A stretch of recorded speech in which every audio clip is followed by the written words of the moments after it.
Okay, what's up, Pewt Ledges? Let's go ahead and take a look at Bitcoin real quick, as I'm starting to see a lot more people get a little bit bearish on the marketplace. And to be honest with you, I mean, as far as on the S&P 500 and all that stuff, we are literally in a secular bull market, and I don't really see any reason, state otherwise. So what we're going to do is we're going to take a quick look at Bitcoin, show some bullish signals, I still overall have a bullish bias on Bitcoin. However, I am a day trader, so whenever I take shorts intraday, that doesn't necessarily mean that I have a bearish bias. All right. As I get that question quite often, a lot of people will hear me say that I'm bullish, but then I take a short and they have question marks pop over their heads.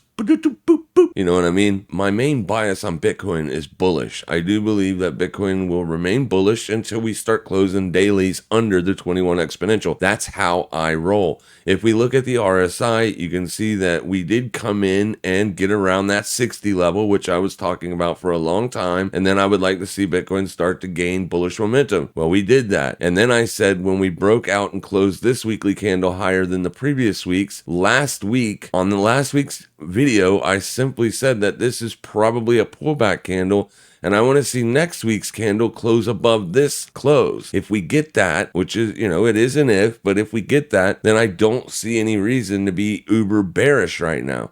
Now, this week coming up, we have a $75 expected move on the S&P 500. We'll go over that in depth when we get to the S&P 500. But basically, the reason for that is because we have the CPI on Wednesday at 8:30 a.m. and then we have the FOMC at 2 on the same day. Now, as of right now, the CPI is supposed to be a good number. It's supposed to come in lower. And if you look at the month of May on oil, you'll see that the entire month is a bearish candle. I think that the main headline number year over year CPI will come in from 3.6 down to 3.5%. If that occurs and the Fed remains dovish, saying that, there is potential for rate cuts still this year, then I do believe that that could propel Bitcoin into, higher prices. Now, there's been some things on Twitter where people are showing major short interest. They're looking at this as this is a massive bullish signal, sort of like GameStop, meaning is if all the retail investors can push Bitcoin above their shorts, then we'll have a massive breakout and Bitcoin will go to the moon. That's 100%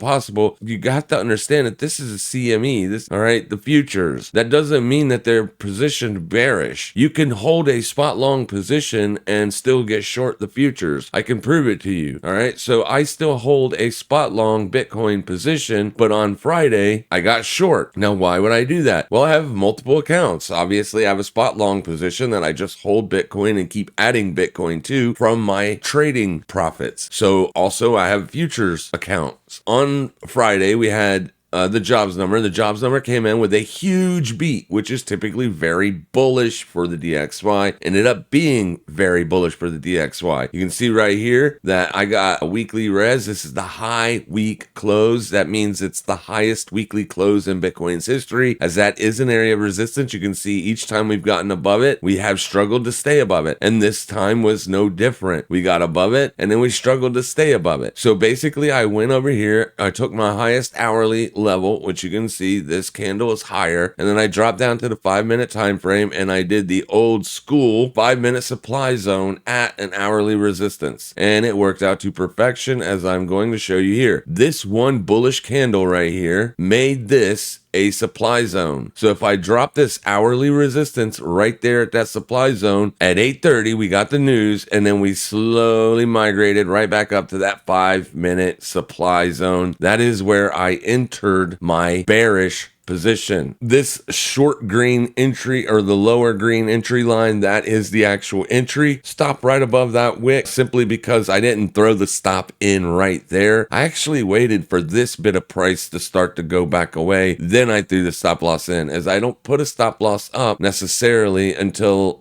I know that it's going to move in my way, because I don't want to just get a wick up above, testing the midpoint of the supply zone or even testing hourly res and then drop dropping back under. So I didn't want to get stopped out in that scenario. But this is absolutely a beautiful short. It ended up being an 80% return on the trade, which was fantastic. That's on total equity in the account. Who doesn't love to make 80% in a day? I do. That's why I trade intraday. Now on the options account, stuff like that, I do take longer position swing trades, if you will.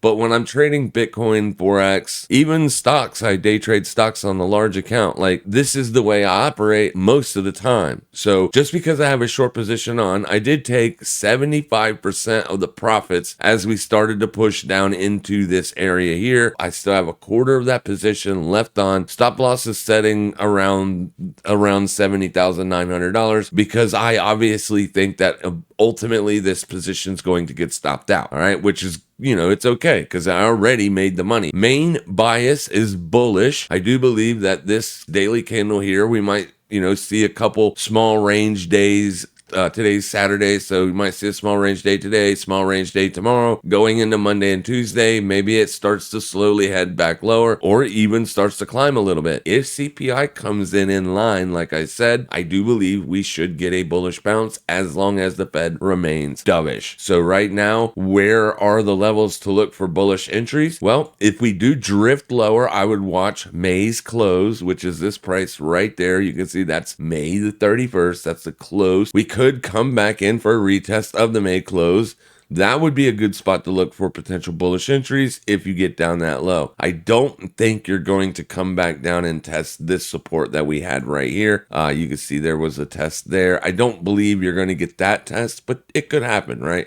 Who am I to say? But anyways, I think this May close would be the area that I would most likely be willing to take a bullish entry at with my day trading account if we were to get back down there before Wednesday, or even if we do get down there on Wednesday, I'd still potentially be looking to take that position as long as the Fed doesn't come out bearish. All right, moving on to oil. All right, so here is the monthly chart on oil. This is the candle I want you to focus on because the CPI that we are getting is going to be the CPI for May. And as you can see, May's candle was bearish. In fact, if you go to the open, that's going to be $81, and all the way down to the low, you're going to have $76. So it's about a $5 move, right? $5 move. Every $10 move in barrel equates to a 0.2% move in headline CPI. So a 5-point move in oil, which we got, would be equal to a 0.1% move on the CPI. Last month, we had a 3.6%. This month, expectations are that we're going to see a 3.5%. With oil having that $5 move last month, I do believe that we will see that come in line. All right, S&P 500, let's go over here and I will go ahead and show you now. As of the close on Friday, I can't get the actual expected move right now because I can't get into Thinkorswim, but as of the close on Friday, they were expecting a $75 expected move, $75 expected from Friday's close. That's up and down. You're going to get 5421 spot 98 and then $75 lower, which puts you at around 5271 spot 98. What I am willing to do, or what I'm looking to do, is I want to see a slow pullback somewhere around in here, right? We got the high month close here. We got the high week close, which just happened. But if we can come into this high month close area, it's also a weekly expected move low. This area on Wednesday would be a buying opportunity, in my opinion. And I've shown you how you can do that. You can sell puts. You can sell like $5,000 puts way down here. Do it far out. That way you can get more premium for your buck. And if price does move all the way back up and breaks back out above the upper edge of the expected move like we did this week, then that's going to be a pretty damn good trade for you. That doesn't mean it's going to work, obviously, because, maybe the market is getting ready to sell off. Maybe the market is getting ready to roll over. I don't see any evidence to suggest that because all the indicators, everything is literally saying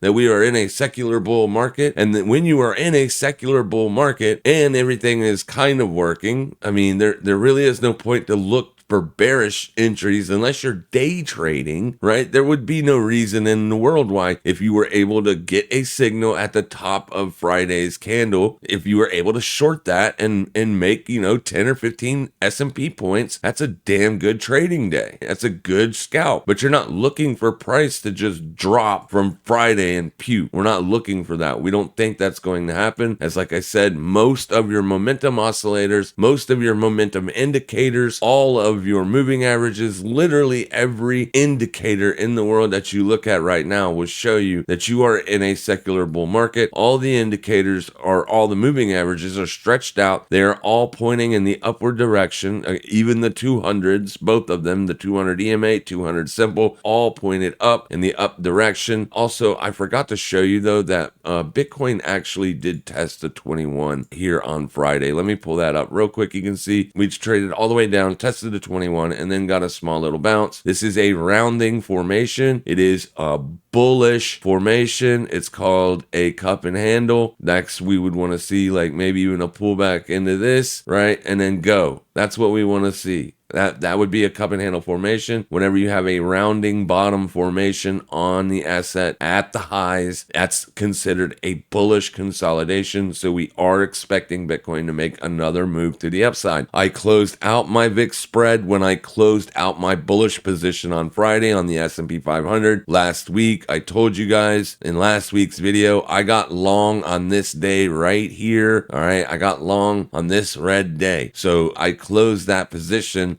When we got this move higher, I exited that position. And since I exited this position, there was no need to let the VIX position expire worthless. Why? Because I'm no longer positioned long in the S&P 500. Therefore, I no longer need a hedge. I am flat on that position. However, I am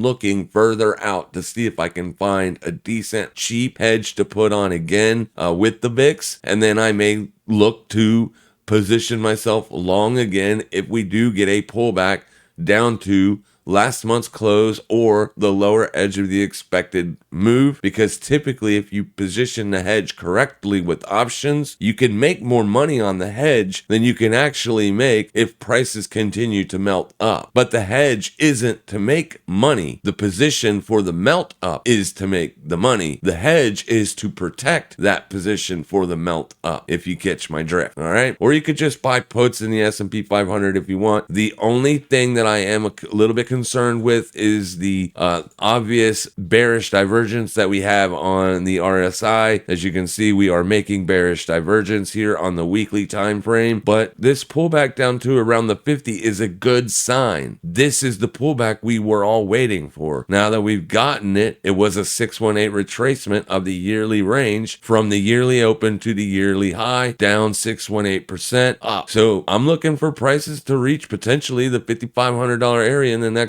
couple months, by the end of the year potentially. All right, so yeah, we're going to keep trying to position ourselves bullish. And if the Fed comes out super hawkish, or if the inflation print is well higher than expectations, then obviously that's going to change things. All right, we take this marketplace one day, 1 week at a time, and we're still killing it over here. Make sure you guys trade safe, make sure you trade smart, and as always, happy trading, everybody.